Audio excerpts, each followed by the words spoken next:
An unheard-of claim has surfaced from the Russian side. Moscow says it shot down 4 US-made missiles over Russian territory.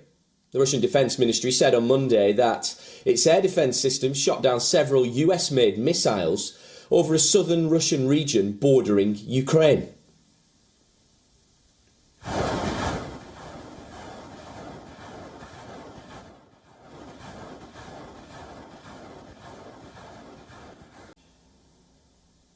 Although the Pentagon says it's not been able to confirm these claims, it's bound to raise some unease between the US and Kyiv. Washington made it clear multiple times that US-supplied weapons are to be used for the defence of Ukraine. It also implied that the weapons cannot be used to attack Russian territory.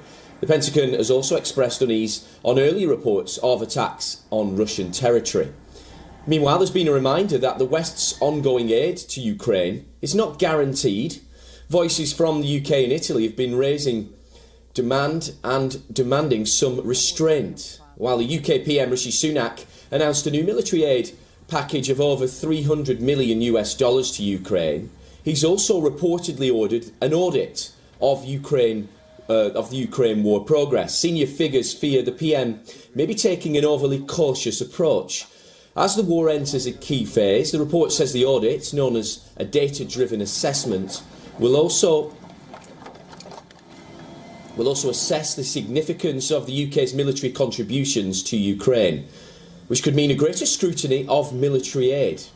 Meanwhile, the Italian Defence Minister also expressed some reservations on military aid to Ukraine. He said the European Union should provide financial support to countries that were supplying Ukraine.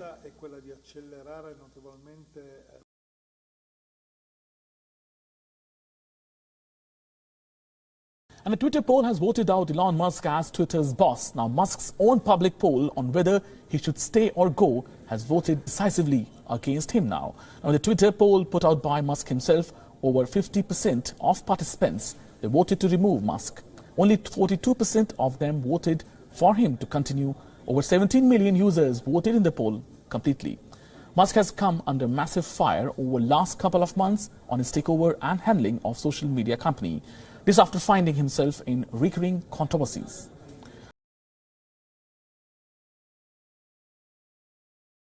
And let's begin with news from the tech world. And Paris Commercial Court has fined iPhone maker Apple $1.06 million. This is for imposing abusive commercial clauses on French app developers by Apple for access to its App Store. The ruling said there was no need to order Apple, which has a market value of $2.1 trillion, to tweak the App Store's clauses because the European Union's incoming Markets Act would require changes in any case. While tiny in size compared to huge profits generated by Apple, the Paris court's fine is another sign of legal pressures Apple faces to loosen its grip over App Store. So far, the only gateway for alternative app developers to access customers it is. Apple said it would review the ruling and believed in vibrant and competitive markets where innovation can flourish. Apple faces heightened antitrust scrutiny over its contractual practices following adoption of new EU legislation.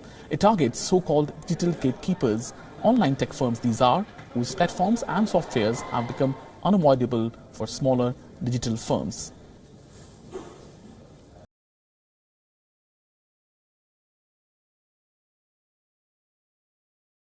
And facing a challenging economic environment, Chinese smartphone maker Xiaomi will slash 15% of jobs. Reports say Xiaomi has started laying off workers in several units of its smartphone and internet services business. Reports cited social media posts by affected employees and local Chinese media that saying China's social media platforms, including Weibo and Maimai, they've been flooded with posts about job cuts. Xiaomi had over 35,000 staff as of September 30, the paper reported, and with over 32,000 in mainland China, some other media reports said. The latest move could affect thousands of workers, many of whom have just joined company during a hiring spree that began in December last year. Xiaomi in November reported 9.7% fall in third quarter revenue. It was hit by China's COVID restrictions. It was hit by softening consumer demand as well. Revenue from smartphones that make up of roughly 60% of total sales, they were down 11% year on year.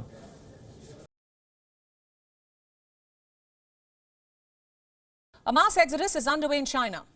An exodus of the rich and the wealthy. They're fleeing the country en masse, seeking asylum in democratic nations. But the question is why? Why do they want to leave? And the answer is Xi Jinping. His repressive policies have impelled this exodus. His crackdown on millionaires, his clampdown on free speech, his repression of protests, and of course his draconian pursuit of those who have created the Chinese economic boom in the first place in the past 2 decades. This is forcing people to leave, making them shift to safe havens. I'll start with some numbers. Since 2012, more than 600,000 Chinese citizens have sought asylum overseas. 600,000. Out of this, more than 100,000 asylum applications were filed in 2020 alone.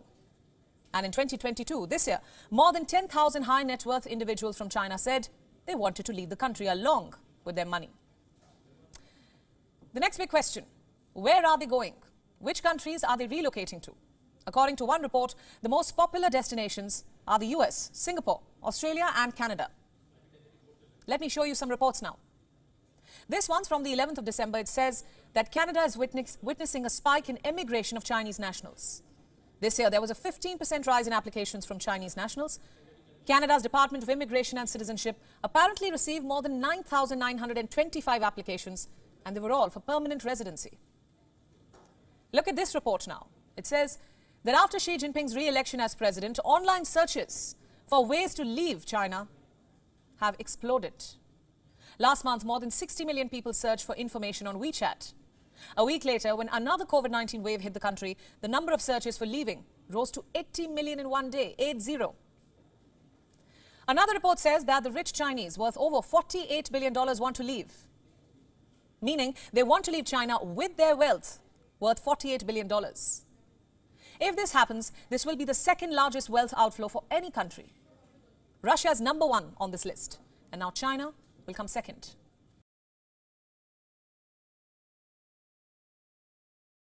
This encounter started early morning today at around 4 a.m. Security forces had input about the presence of these terrorists in Munjmarg area of Shopian district, following which the security forces initiated a cordon search operation. And during that operation, militants fired upon security forces. And in retaliation, 3 militants have been killed. They are affiliated with Al-Lashkar-e-Taiba terror outfit, and 2 of them have been identified. One, in fact, is Latif Lone, who's a resident of Shopian. In fact, was affiliated with LET and was involved in the killing of Kashmiri Pandit Puran Krishna Bhatt, who was killed in Shopian district outside his residential house. The another one is Umar Nazir of Anantnag. He too had attacked non-local laborers who were working in a school in Anantnag district. So, in fact, these 2 militants and these 2 terrorists who were killed were involved in civilian killings, in target killings. They have been killed by security forces today. The identification of third one is, in fact, has not been identified as yet, and it's in process. The police says some armor and ammunition, including pistols and other kind of ammunition, has been recovered from these terrorists. The search operation in the area is still underway.